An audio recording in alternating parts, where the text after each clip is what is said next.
আজকে ওয়াসু আর ফাইজু বাইরে গিয়ে কত কিছু কিনে নিয়ে আসছে, এগুলো আবার আমাকে দেখাইতেছিল। ওয়াসু বন্দুক, এরোপ্লেন আর এই গাড়িটা আনছে, এটার নাম জানি না কি, এগুলো আবার আমাকে দেখাইতেছিল। আর ফাইজু অনেক কিছু আনছে, এই দুইটা রাবার ব্যান্ড, তারপর এটা একটা চুলের খোপা, সুন্দর আছে এটা। তারপর সুন্দর সুন্দর অনেকগুলো চুড়ি আনছে ফাইজু, এই লাল চুড়িগুলাও অনেক সুন্দর লাগছে আমার কাছে, দোনোটা চুড়ির সেটই অনেক সুন্দর। এগুলো আবার আমাকে বসে বসে দেখাইতেছিল কি কি কেনাকাটা করছে।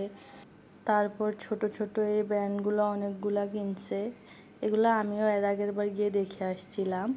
এগুলো একটা 100 টাকা, দুইটা নিলে বলে যে 150 টাকা। আমার কাছে অনেক বেশি দাম মনে হয়েছে, এই জন্য আমি আনি নাই, কিন্তু ফাইজু এবার আনছে। সবগুলো ছোট্ট ব্যান্ডই অনেক কিউট ছিল, অনেক সুন্দর ছিল, অনেকগুলাই আনছে। আমার কাছে সবচেয়ে ভালো লাগছে এই নূপুরগুলা, এগুলো অনেক সুন্দর ছিল।